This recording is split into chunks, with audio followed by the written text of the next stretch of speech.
When craftsman Colin Davidson pulled a grimy rag from a blocked chimney, he first assumed it was just debris that had accumulated there. Upon closer examination, however, he was stunned by his discovery. Colin was known as a jack-of-all-trades in his field. He could handle almost anything one might need for home repairs.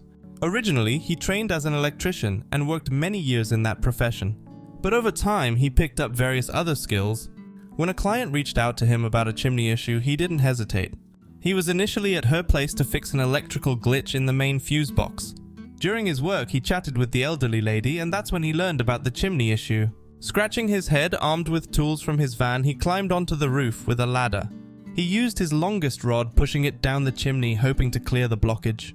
Eventually, he felt the obstruction and managed to dislodge it. He listened as it tumbled down, finally resting in the fireplace. Satisfied, he went back inside to discover what had caused all the fuss. What he found in the fireplace was a large crumpled ball of charred trash. Apparently it had lodged there over time. Smoke must have bypassed it for a while until the soot built up so much that no upward draft was possible. This had caused the obstruction. After finishing his task, Colin packed up and headed home. He placed the old piece of trash which he'd extracted from the elderly woman's chimney into a garbage bin in the corner of his garage. He then organized his tools, ensuring everything was ready for the next workday. But just before entering his home, Colin felt compelled to take another look at the chimney item. Something about it was strangely alluring. He retrieved it from the bin, shook off the excess soot, and spread it out on his workbench.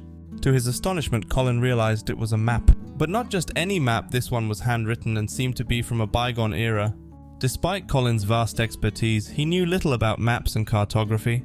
To learn more about this map, he decided to visit his friend Reggie, who worked at the local museum and specialized in historical documents. When Colin arrived at the museum, Reggie appeared busy and stressed. Still, he made time for his friend. Reggie unfolded the map with wide eyes, clearly captivated. He carefully brushed off the soot and began to examine each line and marking. Colin's curiosity piqued. "What do you see?"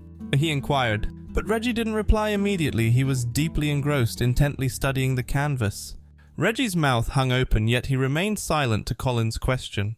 After a moment of silence, Colin tapped him on the shoulder, trying to snap him out of his trance. He offered Reggie the chance to keep the map for a few days to conduct research. Even without insights from Reggie, Colin felt an exciting intuition. He knew that it was rare for Reggie to show such enthusiasm. Seeing him this way affirmed Colin's suspicion that the map was something extraordinary.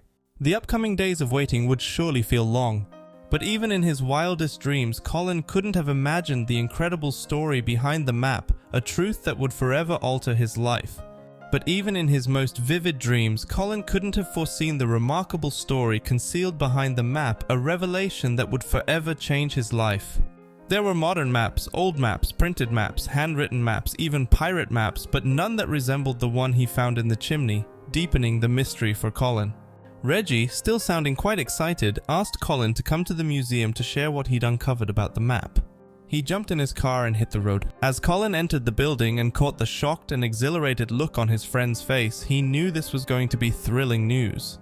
In reality, the map Colin retrieved from the chimney was a priceless historical artifact. The map dated back to the 17th century and was crafted by the renowned Dutch engraver Gerard Folk.